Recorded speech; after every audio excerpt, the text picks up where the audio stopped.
My God, I hate drugs. First of all, ma'am, among at least our post-EDSA presidents, you are the only one who had considerable engagement with scholarship.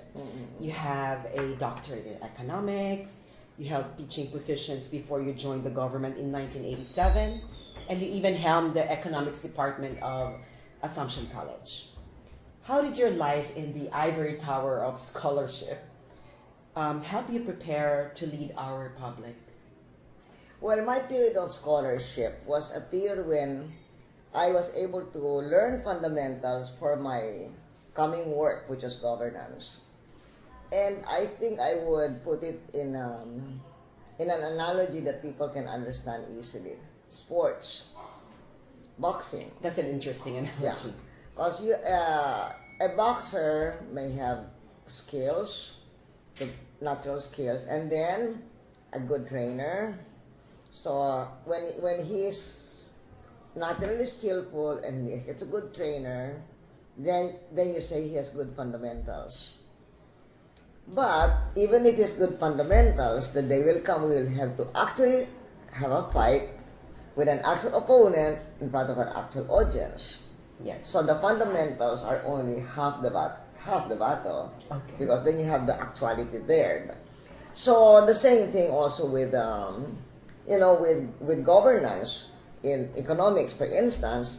So because I'm an economist, I had good fundamentals in economics. So I felt that I knew what economic decisions have to be made.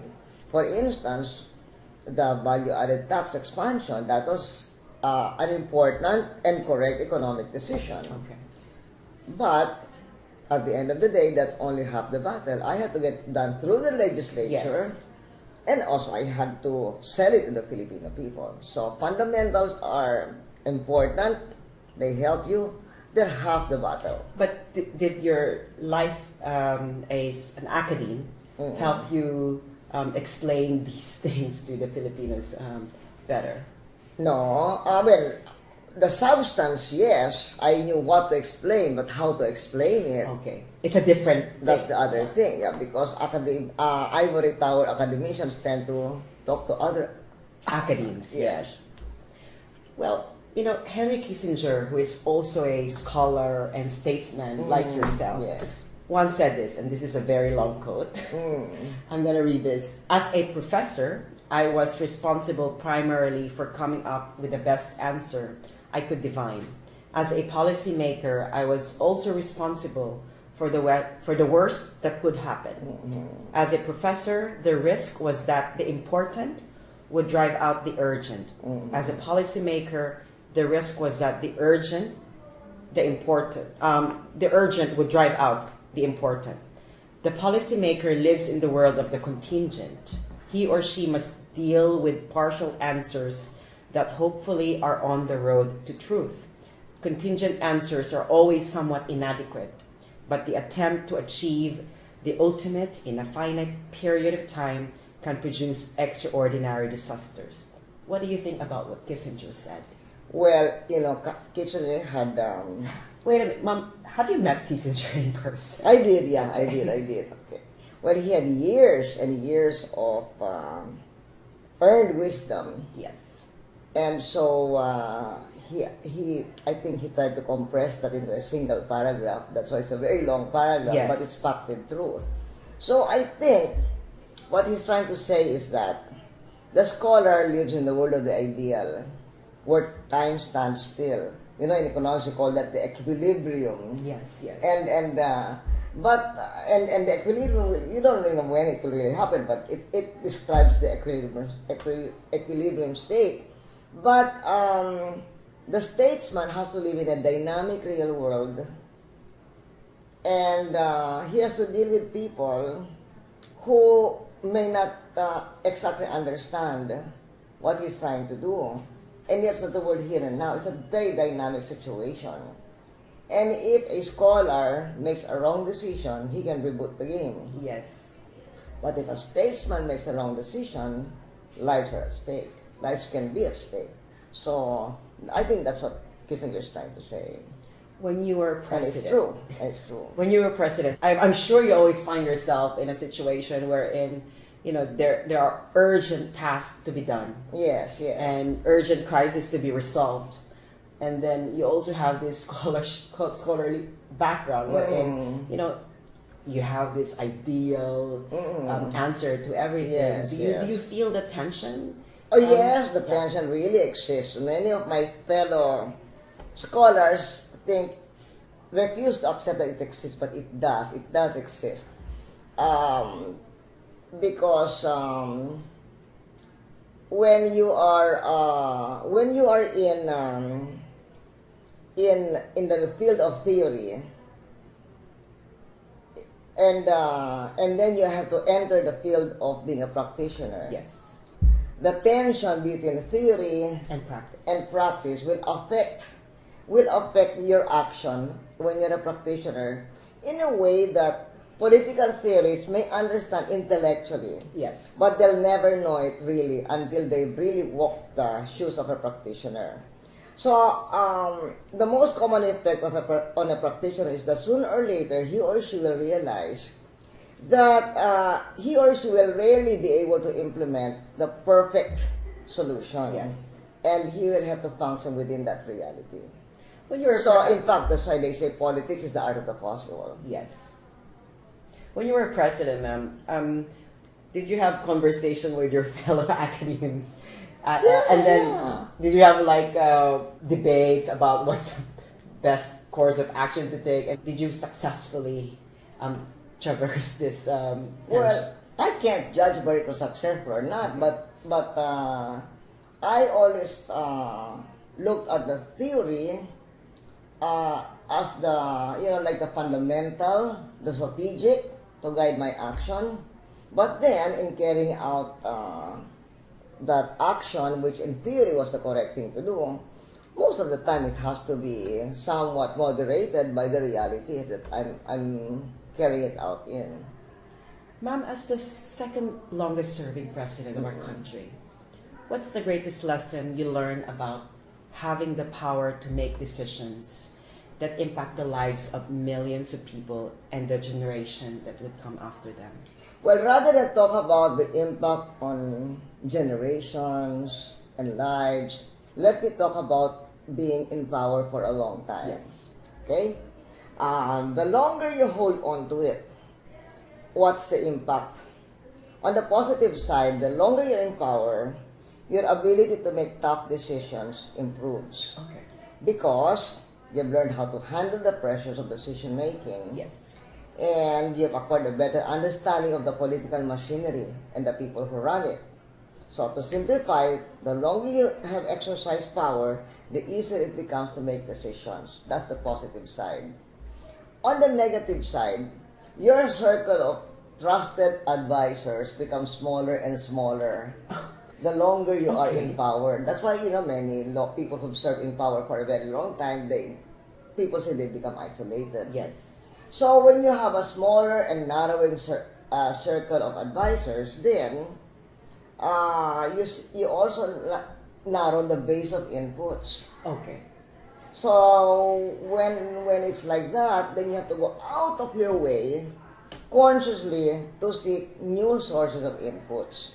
And the other thing also, the longer you're in power, the more you have to guard against the temptation of hubris. I think everyone who's in power, that's always a temptation. But Ma'am, the longer, the more. the more. Ma'am, what for you is the biggest misconception people have about being president and why? People think that a president can do what he or she wants simply by giving orders Okay. to government officials. That's because they don't really understand. Most people don't understand the way the government really works and how power operates within our society. So that's the biggest misconception. Even though that you're president, you cannot always do what you want. Okay. It's a magic wand, and you just wave it and it happens. And it's not really No, the case. no. Ma'am, as president, you are bombarded by tons of information day after day. I think especially you, because you faced a lot of crises during the time. How did you deal with them? And were you methodical in sorting out which type of issues require urgent attention, or were you more like a play it by ear kind of No, president? you have to be more methodical. First, you have to learn how to deal with or be willing to work hard in dealing with this large volume of information. In other words, you cannot be lazy. Well, I wasn't lazy. Second, it's very good to have a team that has the collective experience to be able to discern what you said earlier, what's really important and what's truly urgent, the one that Kissinger said. Yes. And so, the more experienced your team is, the better they can discern and give you your advice. And then third, you have to have an organized, disciplined, solid information system. So when you have the solid information system and information infrastructure at your disposal, if that is your foundation, then the president can be more of the play-it-by-ear kind of president because you have that solid information infrastructure. So you can be both, but You can be both, but you cannot be totally play-it-by-ear. You need to have the solid information. You need to be, to be hardworking enough to deal with so much information, and you need a team that can help you discern the urgent from the merely important. So what guided you in selecting your team? I said it in the beginning. I said I'm going to select a team that is a blend of youth and experience. Okay. Is it because you would like people to have fresh ideas and at the same time the wisdom to know what can be done? Yes. You know, my father always used to tell me, not always, but many times, reasoning, and we are both scholars, reasoning can many times mislead you, but experience never. That's a very good advice. That's a very good advice. So you have kept on to that. Yes. Well, yes. okay. So not just my experience, even the experience of the people around me. Ma'am, they say that every president has a defining crisis. What do you think was yours? I think mine was the Angelo de la Cruz crisis of 2004. Okay. If you remember, in 2001 when 9/11 happened, I proved to be one of the strongest allies of America. Yes. And then 2004, what happened? The Iraqi insurgents kidnapped Angelo de la Cruz and said that they would behead him unless I withdrew the Philippines military contingent from Iraq. That's kind of a difficult decision. Yes, to make. very difficult decision, but at stake was the life of one of our OFWs. And remember, we keep saying that they are the national heroes. So here was my chance to make that a reality. I mean, the recognition of reality. And I think America was bitterly disappointed with my decision, and that set a turbulent tone in my administration after 2004. But that's kind of a bold and courageous decision to make, because especially that it was a very pivotal time for the world and for U.S. foreign policy. Yes, yes. But what made you decide, besides that there is one person at stake, with you knowing that the United States might not really fully welcome this decision? Well, because the most important thing for me would be the Filipino people. Were there people who advised you not to? Oh, there was a very, very strong debate. Okay.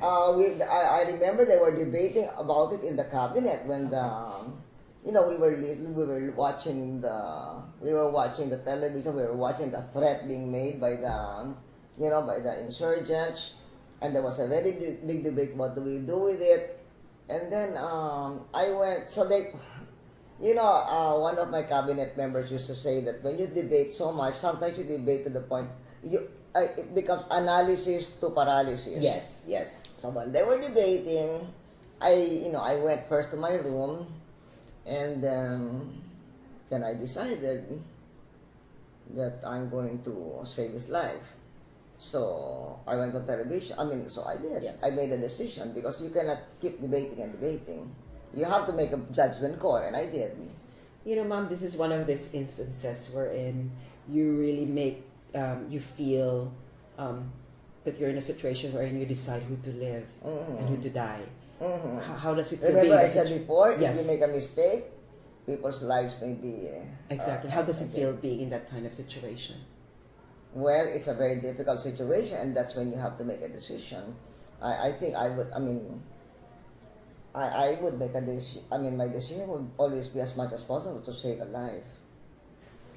When should a president bow down to public opinion, and when should she or he ignore it? I think a president should never ignore public opinion. Okay. No need, he or she may not have to bow to it, but at least never ignore it. And if public opinion is contrary to what the president believes to be the best for the country, then he must do remedial measures like safety nets or information campaigns to backstop the implementation of the decision. Now you ask me, when do you bow to public opinion? Yes. Only when the underlying decision is the best one for the country. So that makes me a theorist after all. But have you ever found yourself in a situation wherein you had to make a decision that's not fully acceptable to the public? Well, I mentioned earlier about the value-added tax. Yes. It's never popular to raise taxes. Never Yes. popular. Yeah, but it had to be done because, being an economist, I knew that if we were not going to reform our revenue system, down the road, we would become bankrupt. And I think we're benefiting from your We are decision. benefiting. Before my administration, the Philippines was always in a boom and bust cycle. After my reforms, never again up to this day, never had a boom and bust cycle. In my administration, I was the first one to have 38 quarters of growth, never negative. But after me, everybody enjoyed that same record. And I think the fundamentals that you've learned in Because your of the fundamentals, yes. Yes, I think that's where your life of scholarship helped. That's right. So I was at home with the decisions I had to make. It's not somebody who told me you have to have, have to increase your revenue base. I knew it. Because you studied it, and Yes, then yes. I think that's when the life in the academe really helped you, because in the academe you have this time to reflect on a lot of things, and then when you're already there to make that decision, Yes. you already had that long time to Except that reflect. you know what decision to make, but the context in which you have to carry out your decision is the reality that you Yes. have to deal with, and being a scholar is not enough. You have to have You years have of to be a practice. practitioner, But yeah. the thing about you, ma'am, is that you just didn't suddenly rise into power. You were a cabinet member, you ran for senator, you were vice president, and then you were president. So you had this experience of being a Yes. practitioner. That's right.